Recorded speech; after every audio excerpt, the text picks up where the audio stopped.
ลูกก็บ่ได้บ่เนาะตัวนี้นะลูกนั่งบ่ได้บ่นั่งนิดนึงแล้วก็อยากนอนฮะ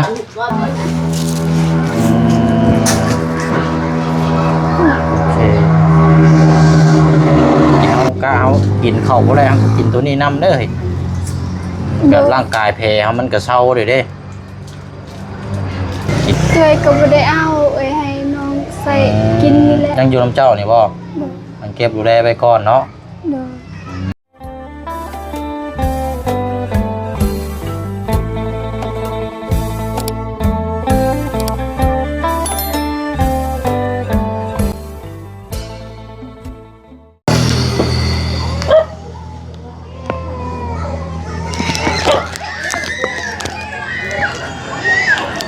พี่น้องเนาะมาต่อกันอยู่เขตของทางน้องออยเด้อบัดนี้พี่น้องเนาะขึ้นกับบ้านสะเลวเมืองเซโปนแขวงสะหวันนาเขตนะพี่น้องเนาะกะมื้อนั้นก็มาส่งทางน้องเพิ่นกะแบบเฝ้ากระทันหันแน่พี่น้องเนาะเพราะว่าเฮาก็สิเดินทางเมื่อบ้านกลับขึ้นมารอบนี้ก็จะเป็นจังใดเนาะสุขภาพร่างกายของทางน้องเพิ่นเนาะแข็งแรงขึ้นหรือบ่หรือว่ายังจังใดเนาะพี่น้องเนาะเอาเนาะพาพี่พน้องมาเยี่ยมยามอัปเดตถามข่าวน้ำกันเนาะพี่น้องกันละกะพร้อมข่าวดีน้ำเมื่อนี้พี่น้องเนาะเอาเดี๋ยวขึ้นไปคุยน้ำกันละกะพร้อมมอบเนาะพี่น้องสำหรับทางน้องออยไปเนาะเดี๋ยวพูดละพี่น้องครอบครัวข้าเจ้ากับโป้เนาะถือว่าอบอุ่นเลยพี่น้องเบิ่งแย่งกันดีเนาะไปเนาะเอาบานนี้เนาะกะบุกมาเบิ่งถึงเฮือนในชาติโน่นเลยบานนี้เนาะโอ้เอาอยู่ดีแม่งสบายดีเอ้ยสบายดีสบายดีอยู่บ่สบายดีอยู่เนาะอยู่บ่ใช่โอ้พี่น้องเนาะโอ้ถือว่าอยู่น้ำกันหลายคู่หลายคนเนาะเอาอยู่ดีมีแห้งน้ำกันเบิดคู่ทุกคนเด้อสบายดีเนาะได้ยังกินนะนี่นะไม่ใหญ่สีอีกแล้วบาดนี่เมื่อยเด้เนาะไม่ยังนะคือบาดแผลเต็มอยู่ฮะมีหัวบ่โดยฮะบ่ได้กินข้าวบ่ห่วยมันสิล่มบ่ล่ะคือโดยเอาสบายดีเนาะเอาบางก่อนใส่พี่น้อยเนาะอย่างนี้ได้อันนี้เนาะทางมีตู้เนาะพวกลูกหลานก็ชัดว่าหลายคนเนาะเอาแบ่งกันลูกขนมเอาขอบใจเนี่ยลูกโอ้ยเนาะลูกหลานก็ได้เอาหันมาทางนี้บ้านนี้เอา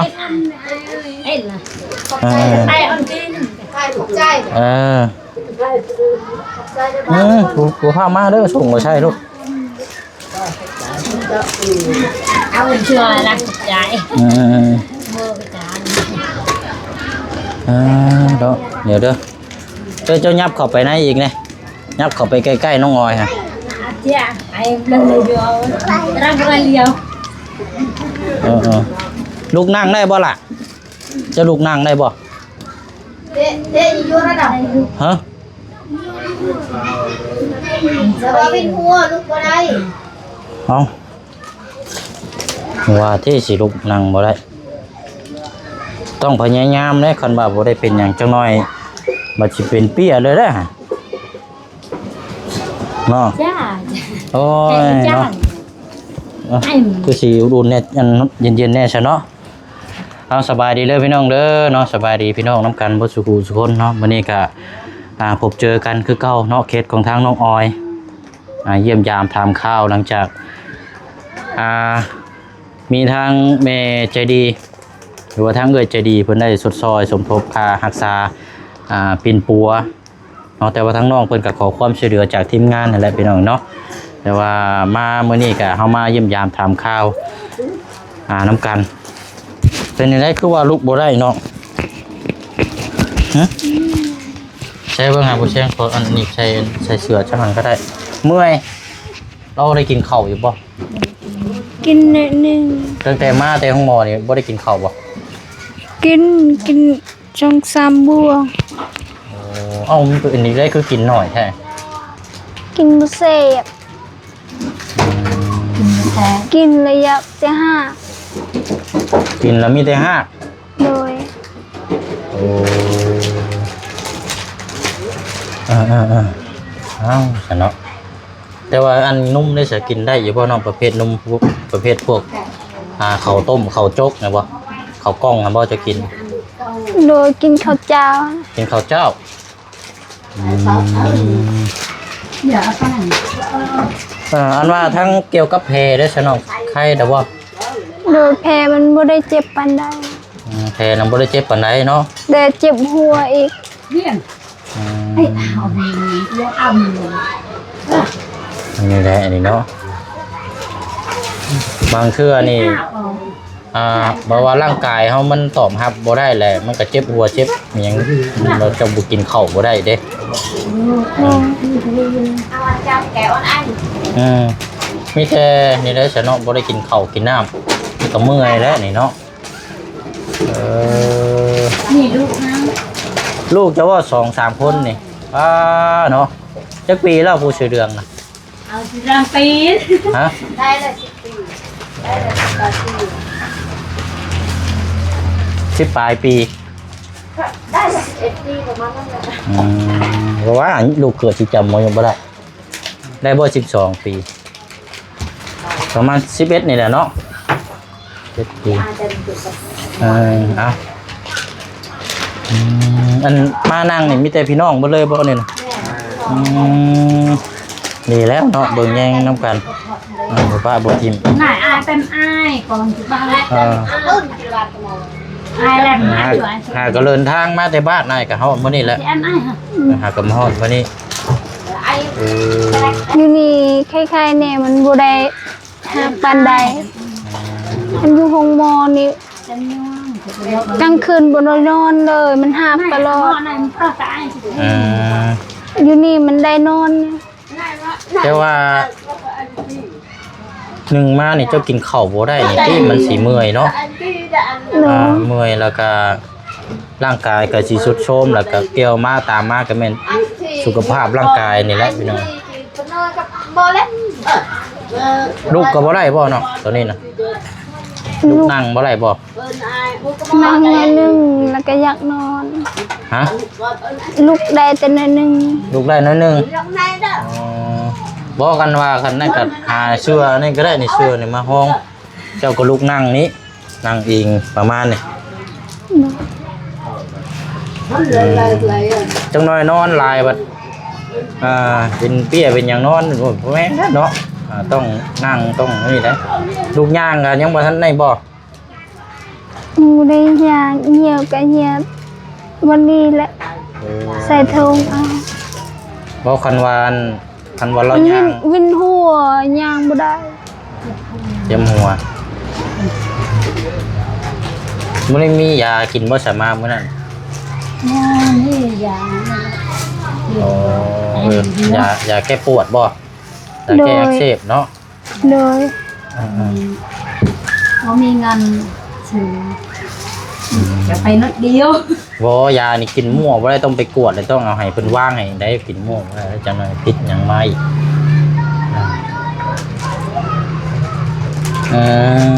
เจ็บหัวอันนี้เนาะ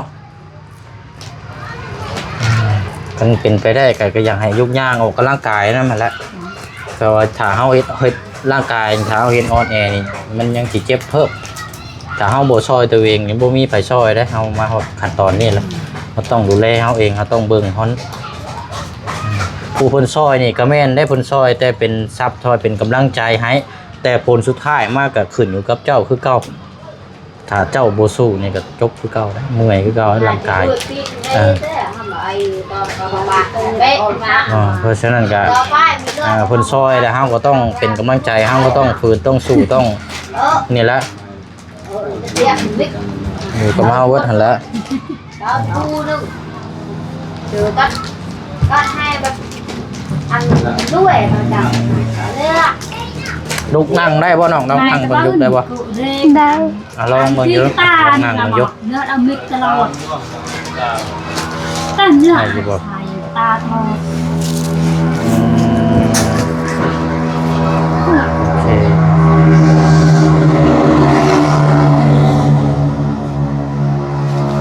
ต้องลุกนั่งแล้วก็ออกกำลังกายน้ำเนาะมันจังบ่นี่พยายามนั่งน้ำนึกว่ามาฮอดเลยนึกว่าสิเห็นพากันหนึ่งข้าวหนึ่งน้ำจุไผเฮ็ดเนี่ยอยู่ได้กิน มายังนอนอยู่เนาะโอ้ย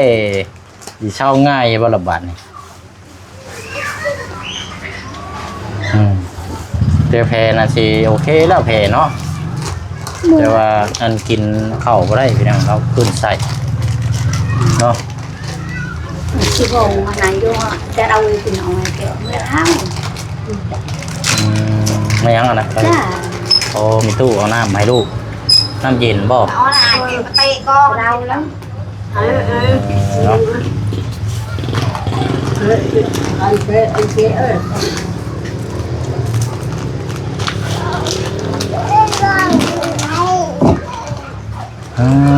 เนาะ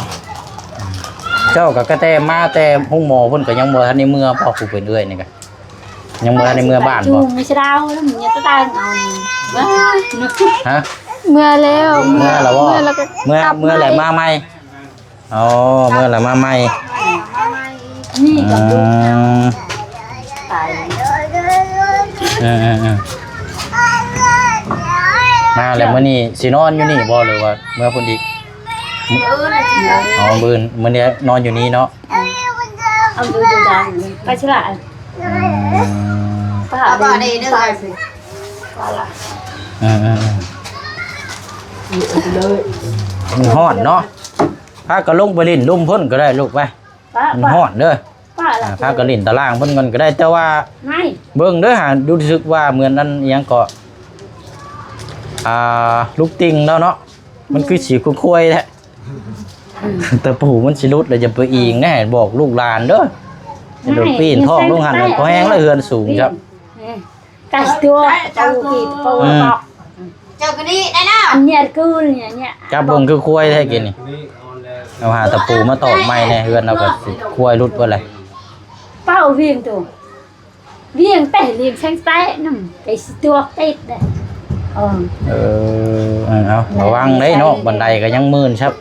ยันเด็กน้อยแล้วลานแล้วตกเนาะเอา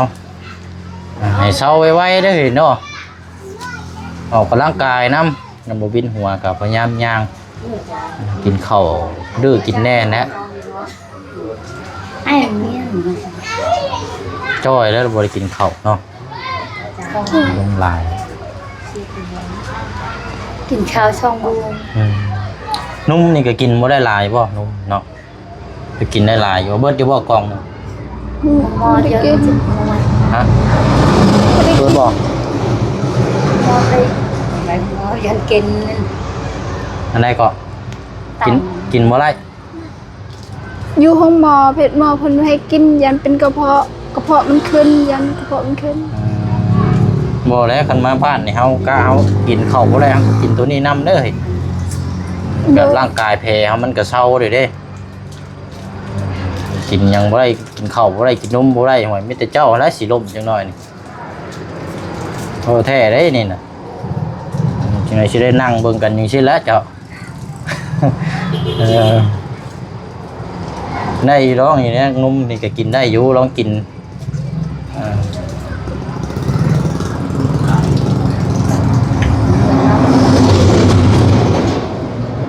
อันทั้งหมู่คู่ได้สามารถเยี่ยมยามเจ้าอยู่บ่มามีไปไหนมาหมู่คู่เนี่ยในบ้านนี่อันทั้งน้องป๊อปบ่ได้มาบ่ยังยันเราบ่ฮู้แต่ว่าสิมายามอีกเมื่อฮอดเดือนยันตัวแล้วยันน้องเพิ่นบ่ว่างเนาะน้องบ่ได้ลิ้นโทรศัพท์ลิ้นบ่ได้มันเป็นผัวปะไว้โทรศัพท์มีแต่ล้านลิ้น อันแรกก็ป ผู้เป็นหยังบัดไผว่างก็มาเยี่ยมมายามเนาะอยู่เฮือนอยู่ซ่านตลอดอยู่เอ้ยเนาะนึกว่ามาฮอดแล้วสิเห็นทางน้องเพิ่นจับพื้นอันไม้พันพื้นยังเกาะสินยังเข้าห้องน้ำนะ เอ้ยเนาะพี่น้องยังอันนี้บัดจอยลงลายเด้นี่เนาะผอมลงลายตายแล้ว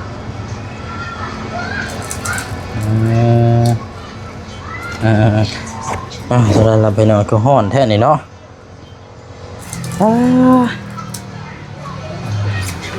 มีตู้ได้ยังกินข้าวแรงข้างหลังพอจ้ายังว่าแรงกินข้าว จ้า ฮะ เจ้าชาดะ กินแต่พักกว่า ลายลากินนี่ไอ้เอ็ก ใช่มาเบิ่งอยู่ฮะ เบิ้งกินนี่ ไปไปหานี่นะ เข้าอะไรไป เจ้าว่าไปหาโอ้เจลกับพริกกับอันพักเนาะเออใช่โมเมนต์เฮาถามชื่อว่ากินข้าวกับยังโมเมนต์ว่าเฮา จ้า โอ้ยเวียนยังขอบใจละลายขอบใจแล้วเอาไว้ก่อนเอาไว้รถเวียนยังเฮากินมาแล้วมีแต่อันแนวดีต่อสุขภาพใช่ไหมเนาะนี่จะพักกับอันนี้พี่น้องอ้อยเนาะโอ้ยเอาสาวน้องอ้อยเนาะแล้วก็มื้อนี้พี่น้องอ้อยนาพอดีมีทางแม่เจดีเนาะอยู่ต่างประเทศแต่เพิ่นได้ครับไปชมยังมีส่วนร่วมค่าสมทบซอยทางน้องอ้อยพี่น้องเอ้ยก็เป็นเงินปัจจัยนี่จำนวน1 ล้านกีบทางแม่เพิ่นก็ปล่อยออกซื้อประสงค์ออกนามแม่เพิ่นฝากผ่านต่อมาทางแม่น้องเปียวพี่น้องเนาะทางแม่น้องเปียวติดต่อมาหาบ่เชียงเนี่ยฝากมาต่อทางนี้เนาะว่าสมทบซอยค่ารักษาทางน้องอ้อยในเด้อว่าซั่นก็นี่แหละพี่น้องซอยกันอันให้เปิดโทรศัพท์นอกบ่ปิดให้อ้ายได้ ปัดโทรศัพท์ อย่างนี้ มาปิดก่อนนะมันเสียงมันสิเข้าได้ แต่หน้าก็มันคือมันกินใช่มันไก่ฮะ เอาวางก่อนได้แป๊บนึง มันไก่ โอเคเอาไล่แล้วเอาน้องออยเด้อเอานกมือเอาเด้ออันนี้เงินทางแม่ใจดีพี่น้องเพิ่นก็บ่ยอมซื้อประสงค์ออกนามมีแต่ว่าสมทบค่ารักษาเป็นปัวซื้ออยู่ซื้อกินหั่นแหละเด้อขอน้ำมือเช็ดหน่อย ขอบใจหลายๆเด้อที่มาซอยน้อง เอาจับแล้วก็มองกล้องไว้ให้ไปเช็ดหน่อยโอเคโอเคเนาะนั่นแหละเอาไว้ดูแลเพราะว่าหนึ่งมานี่เฮาก็ป่วยสีเศร้าไปน้องเนาะก็ที่สุดแล้วมิแต่ว่าร่างกายเฮาเองเพิ่นละขึ้นอยู่กับเจ้าเองเนาะถ้าเจ้าประคองร่างกายถ้ามันหายเนี่ยก็สิเศร้าไว้แต่ว่าเฮาเฮ็ดแบบอ่อนเพลียเนี่ยมันก็บ่เศร้าไว้ร่างกายเฮาต้องสู้กับโรคภัยเนี่ยจักหน่อยมันว่านั่นก็ลุกย่างมันสิเศร้าหั่นนะเจ้านอนแบบนี้นี่มันก็บ่ได้แตกต่างใบไม้มันสิร่วงเด้มันเริ่มสิดอกหลอกแล้วเพราะว่ามันนิ่งได้คันสิว่าแบบคือน้ำนิ่งนั่นแหละแล้วก็ออกกำลังกายน้ำร่างกายนี่มันให้มันมีเหือมีแห้งน้ำทั้งน้องเพิ่นก็ถือว่ายอดสมทบนี่ตามที่จำได้นี่ก็มีรวบรวมแล้วนี่เอาไปเชียงหม้อไปก่อนหน้านี่มีอยู่8 ล้านเพียงเนาะ8 ล้านก็200,000แล้วก็มันนี่ก็1 ล้านก็ลำบุรี2 ล้านเนาะก็ประมาณ10 ล้าน11 ล้านแล้วพี่น้องเนาะสมทบ 11 ล้านช่องแสน เนาะเกือบประมาณเกือบ12 ล้านแล้วเนาะก่อนสิเว้ากันตอนนี้ก็ค่ารักษาเป็นปัวก็ถือว่าอันนี้แล้วเนาะเพราะว่าคืนทางด้วยกับมากับคนอาหารลาดเนาะนะครับได้ไปเราเดือนล้านนี่ก็เก็บไว้ใช้วันนี้เด้อ เคยก็บ่ได้เอาให้น้องใส่กินนี่แหละ ยังอยู่ลำเจ้านี่บ่มันเก็บดูแลไว้ก่อนเนาะดีเอากันว่าทางเอ้ยคือเห็นน้องก็อยากซอยทางน้องกับมอบเท่าไรก็ซอยกันเนาะ ซอยน้องเพื่อนนะซอยน้อง1,500,000เท่าไรก็ว่ากันไปเนาะ ซอยกัน วันนี้ก็ให้1 ล้านเอื้อย เลยตอนนี้ก็บ่ได้มีอันน่ะในระหว่างแบบซื้อยาซื้อหยังเป็นปัวหยังแล้วว่าน้องตอนนี้บ่ได้มีบ่ ยาย มีแต่ซื้อเช็ดชู่เป็นพวกประเภทแนวพวกน้ำพวกในนี้เนาะอยู่ในกินอะไรเนาะอันนั้นนุ่มมือฝากขโมกขอบใจทางเมใจดีเพิ่นน่ะเด้อเพิ่นเพิ่งซื้อประสงค์ออกน้ำมาหลายเด้อ ขอบใจผู้ใหญ่ใจดีและเอื้อยที่มาซอยน้องเดินขอให้เอื้อยร่ำรวยขอให้เอื้อยสุขภาพแข็งแรงขอให้เอื้อยจับจำสิ่งใดขอให้เอื้อยจะเป็นเงินเป็นทอง ให้เพิ่นลำไปด้วยเนาะ สุขภาพแข็ง ซอยเนาะสู้ได้เจ้าก็เด้อเพิ่นซอยมาซ้ำนี่แล้วก็เฮาก็สู้เฮาเองได้บาดนี่คืออ้ายว่าแล้วเพิ่นซอยอยู่แต่ว่ามันก็ยังบ่สุดซ้ำเจ้าเองเพราะฉะนั้นให้เจ้าเองให้เจ้านั้นสู้เต็มที่กับโรคภัยที่เจอสู้จนสุดพุ่นแหละคือนักมวยและกันเชียวครับก็ต่อยจนสุดกำลังก็สู้เต็มที่นะคือเฮ็ดเวียกแล้วเฮ็ดจนล้มเนาะจังฮู้ว่าเมื่อยอันนี้ก็คือการสู้โรคภัยไข้เจ็บเนาะเดี๋ยวก็ดีหายเดี๋ยวก็เศร้าแต่ว่าเฮาเฮ็ดอ่อนแอนี่ แต่มันก็บ่เศร้าง่ายได้เนาะ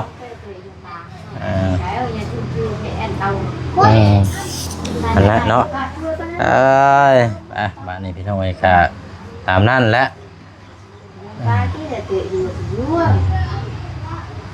นั่งไปชิดนี่เมื่อยอยู่บ่นาง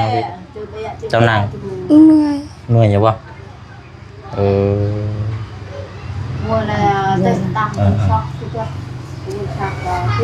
อะไรเนาะมีแต่ว่า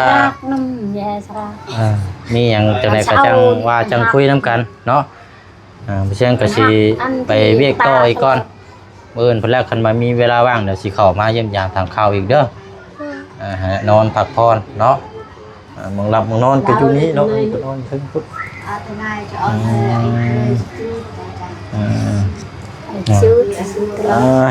อาก่อนไปหน่อยถือว่าตกกลางค่ำกลางคืนมานี่ก็นอนอยู่นี่แล้วเนาะมามืดเด้อไปหน่อยเนาะขับมืดเนี่ยจักหน่อยเอาน้องออยตามนั้นเด้อล่ะเด้อ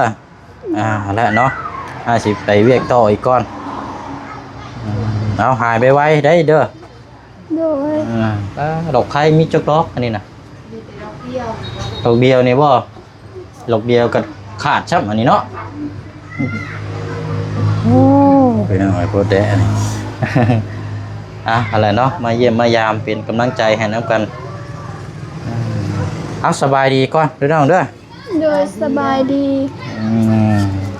บ้านนี้อันเอาไม้มาใส่ขอบใจอ้ายหลายๆได้ที่มาซอยน้องและ FC ทางไลน์นำผู้ใหญ่ใจดีและพี่อ้ายทางไลน์และป้าลุงขอบใจที่มาซอยน้องมื้อนี้โดยเอาคืออ้ายว่าหั่นแหละทีมงานอ้ายซอยก็ซอยเล่าซอยเท่าที่ซอยได้แต่ว่ามันก็สุดอยู่กับเจ้าคือเก่าให้เจ้ากับพยายามสู่ตัวเองนำเด้อแหละเนาะตามนั้นแล้วน้องเอาอันปลดไม้ให้อ้ายหน่อยโอเคเอาเนาะหายไปไว้เนาะมามื้อหน้าจะได้เห็นเราได้พี่น้องเฮ็ดอยู่เฮ็ดกินเนาะในครอบครัวอยู่กับแม่ก็2คน3คนนี่แหละพี่น้องเนาะ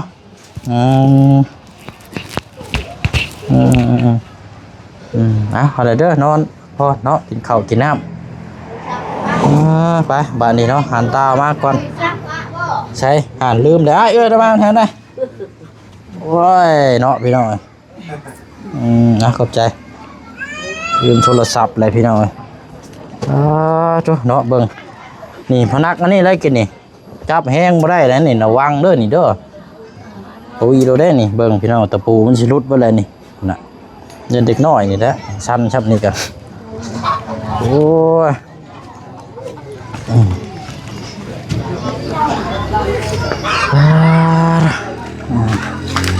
ไป เนาะวันเวลาก็ถือว่าค่ำไว้พี่น้องแต่ละมื้อแต่ละวันนี่เอากะและพี่น้องเนาะเฮาเดินทางมาฮอดกับประมาณบ่าย2 โมงเกือบ3 โมงมาฮอดกะเข้าไปเขตทางน้องคำดีแน่แล้วก็ทางพลักน้อยนะพี่น้องเนาะพวกมานี่มื้ออื่นก็จังว่าจังคุยน้ำกันบัดนี้ติดตามเบิ่งน้ำกันว่าสิเดินทางไปไสแน่ว่าสิเวียกงานว่าสิมีแบบใดแน่เนาะพี่น้องเนาะมีแต่ว่าก็ขอบมกขอบใจเด้อเนาะขอบคุณทางแม่ใจดีอยู่ทางต่างประเทศเนาะครอบครัวที่ได้สดซอยดีว่าสมทบในครั้งนี้เนาะเขตของทางน้องออยเนาะจังไดก็ขอให้แม่จงมีแต่สุขภาพร่างกายแข็งแรงโรคภัยไข้เจ็บบ่ให้มาเบียดมาทัดให้มีแต่ความสุขความเจริญสุขกายและก็สบายทั้งจิตทั้งใจเด้อเนาะทางน้องออยเพิ่นกะยังสุขภาพพี่น้องเพิ่นสิว่าก็ยังบ่แข็งแรงอยู่เนาะพี่น้องเนาะมีแต่ว่าให้ทางน้องเพิ่นสู้ๆนำเนาะพี่น้องเนาะจังสิหายดีหายเศร้ายังรู้สึกว่าผอมแห้งเหี่ยวลงลายเนาะพี่น้องเนาะทางน้องออยเราบ่กินข้าวบ่ได้พี่น้องเอี้ยเพิ่นก็สิว่าก็แบบยังก่อภาษาเฮาเพิ่นห้องกระเพาะน่ะพี่น้องเอ้ยเนาะไปเนาะลาพี่แล้วเนาะก่อนเด้อเนาะเดี๋ยวจังมาเยี่ยมยามถามข่าวน้องเพิ่นใหม่เนาะมื้อนี้ลาไปก่อนบ๊ายบายพี่น้องเนาะเบิดสุขสุขคนเนาะสบายดี